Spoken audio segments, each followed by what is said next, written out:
ಕುಮಾರಸ್ವಾಮಿ ಅವರು ಎಷ್ಟು ಆತ್ಮೀಯ ಇದ್ರೆ ನಿಮಗೆಲ್ಲ ಗೊತ್ತಿರೋದೇ ವಿಚಾರ. 24 ಗಂಟೆಯಲ್ಲಿ 16 ಗಂಟೆ ಜೊತೆ ಇರ್ತಾ ಇದ್ವಿ. ಆವತ್ತು ಅವ್ರ ಪ್ರೀತಿಯಿಂದ ನನಗೆ ಕುಳ್ಳ ಅಂತ ಇದ್ರು, ನಾನು ಅವ್ರಿಗೆ ಕರೆಯೋಣ ಅಂತ ಇದ್ದೆ. ಇವತ್ತಿಂದ ಇಲ್ಲ, ಆವತ್ತಿನ ಭಾಳ ಸತಿ ಹೇಳಿದ್ದೀನಿ ನಾನು. ಇವತ್ತು ಏನಾಗಿದೆ, ಈ ಚುನಾವಣೆ ಹಿನ್ನೆಲೆಯಲ್ಲಿ ಅದು ದೊಡ್ಡ ಇಶ್ಯೂ ಮಾಡಿದ್ದಾರೆ. ಆ ದೊಡ್ಡ ಇಶ್ಯೂ ಮಾಡೋದು ಇವತ್ತೇನು ಮೊದಲೇ ಬಾರಿ ನಾನು ಹೇಳ್ತಾ ಇಲ್ಲ ಕರೆಯೋಣ ಅಂತ. ಆವತ್ತಿಂದನೂ ನಾನು ಕುಮಾರಸ್ವಾಮಿ ಭಾಳ ಆತ್ಮೀಯ ಇರುವಾಗ ಆವಾಗ ಕುಮಾರಣ್ಣ ನನಗೆ ಕುಳ್ಳ ಅನ್ನೋರು, ನಾನು ಕರೆಯೋಣ ಅಂತ ಇದ್ದೆ. ಅವತ್ತಿಂದ ಹೇಳ್ಕೊಂಡು ಬರ್ತಾರೆ. ಇವತ್ತು ಅದು ಏನಂತ ಅಂಥದ್ದು ಏನಂತ ಹೇಳಿದ್ವಿ ಕ್ಷಮೆ ಇಲ್ಲ ಇಲ್ಲ. ಈಗ ನಾನು ಈಗ ಮೊದಲೇ ಬಾರಿ ಕರೆದಿದ್ರೆ ನಾನು ಕ್ಷಮೆ ಕೇಳ್ಬೋದಾಗಿತ್ತು. ಮೊದಲೇ ಬಾರಿ ಅವತ್ತಿಂದ ಹೇಳ್ತಲ್ಲ, ನನ್ನ ಪ್ರೀತಿಯಿಂದ ಅವ್ರ ಪ್ರೀತಿಯಿಂದ ನನ್ನ ಕುಳ್ಳ ಅಂತಾಯಿದ್ರು, ನಾನು ಅವ್ರಿಗೆ ಕರೆಯೋಣ ಅಂತ ಇದ್ದೆ. ಹಂಗೂ ಅವ್ರಿಗೇನಾರ ಯಾರಿಗಾನ ನೋವಾಗಿದ್ರೆ ಕ್ಷಮೆ ಕೇಳ್ತೀನಿ. ಅದೇನಿದೆ, ತಪ್ಪೇನಿದೆ? ಅವ್ರಿಗೆ ನನ್ನ ಮಾತಿಂದ ಯಾರಿಗಾನ ನೋವಾಗಿದ್ರೆ ನಾನು ಕ್ಷಮೆ ಕೇಳ್ತೀನಿ. ನಾನು ಮುಂಚೆಯಿಂದ ಪ್ರೀತಿಯಿಂದ ಹೇಳ್ತಿರೋದು, ಇವತ್ತಿಲ್ಲ ಇದು. ಅವ್ರು ಅವತ್ತಿಂದನೂ ಅವ್ರು ನನಗೆ ಕುಳ್ಳ ಅನ್ನೋರು ನನ್ನ ಕರೆಯೋಣ ಅನ್ನೋನು. ರೀ ಸಮಯ ನಾನು ಅಂತ ಹೇಳಿ ಹಂಗೆ ನೋವಾದರೆ ನಾನು ಕ್ಷಮೆ ಕೇಳ್ತೀನಲ್ಲ, ಕ್ಷಮೆ ಕೇಳ್ತೀನಿ ಅಂತ ಹೇಳಿದ್ದೀನಿಲ್ಲ.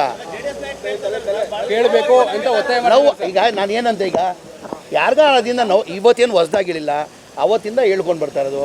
ಇವತ್ತು ಆ ಹೇಳಿದಿಂದ ಯಾರಿಗ ನೋವಾಗಿದೆ ನಾನು ಕ್ಷಮೆ ಕೇಳ್ತೀನಿ ಅಂತಲೂ ಹೇಳ್ತಾ ಇದ್ದೀನಿಲ್ಲ.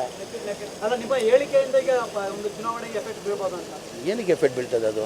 ಇವತ್ತು ಬ್ರದರ್ ಮೊದಲೇ ಬಾರಿ ಏನೂ ಹೇಳಿಲ್ಲ ನಾನು, ಮೊದಲೇ ಬಾರಿ ಏನಿಲ್ಲ ಹೇಳಿಲ್ವಾ?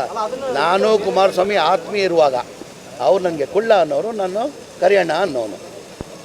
ಈಗ ಆದ್ದರಿಂದ ಯಾರನ್ನ JDS ಕಾರ್ಯಕರ್ತರಿಗೆ ನಾನು ನೋವಾಗಿದ್ರೆ ಕ್ಷಮೆ ಕೇಳ್ತೀನಿ. ಅಂಥದ್ದು ಏನು ಮಾಡಿದ್ದೀವಿ ಹೇಳಿ?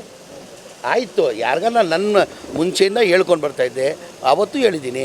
ಅದರಿಂದ ಯಾರನ್ನ JDS ಕಾರ್ಯಕರ್ತರಿಗೆ ಏನಾರ ನೋವಾಗಿದ್ರೆ ಕ್ಷಮೆ ಕೇಳ್ತೀನಿ ಅಂತ ಹೇಳಿದ್ದೀನಿ. ಮುಗ್ಗೋಯ್ತದೆ.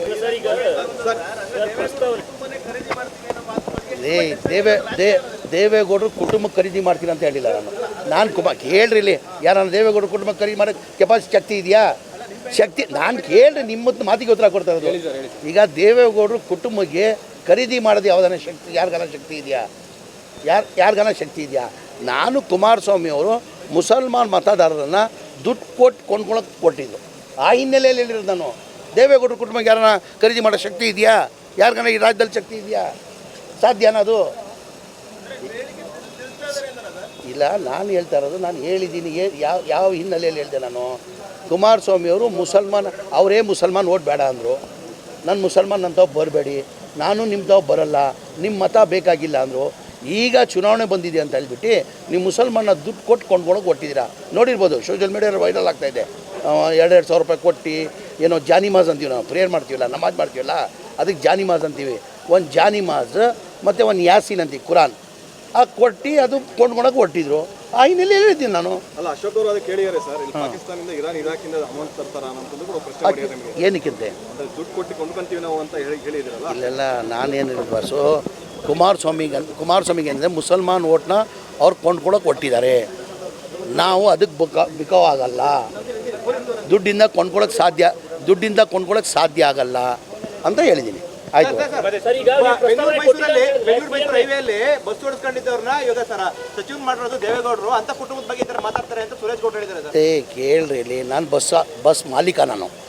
ನನ್ನಿಂದ ನನ್ನ ತಾತನ ಕಾಲದಿಂದ ನಾನು ಬಸ್ ಮಾಲೀಕ. ನಾನು ಕುಮಾರಸ್ವಾಮಿಗೋಸ್ಕರ ಬಸ್ ಓಡಿಸಿರೋದು ನಾನು. ಇದೇ ಕುಮಾರಸ್ವಾಮಿಗೆ ಮುಖ್ಯಮಂತ್ರಿ ಮಾಡೋಕ್ಕೆ ರಾಜ್ಪಾಲ್ ಹೋಗಿದ್ರಲ್ಲ, MLA ಕರ್ಕೊಂಡು ಹೋಗುವಾಗ ನಾನು ಬಸ್ ಓಡಿಸ್ಕೊಂಡು ಹೋಗಿದ್ದು. ನಾನು ಬಸ್ ಮಾಲೀಕ. ನಾನು ಇವತ್ತಿಂದ ಇಲ್ಲ, ಬಿಫೋರ್ ಇಂಡಿಪೆಂಡೆನ್ಸ್.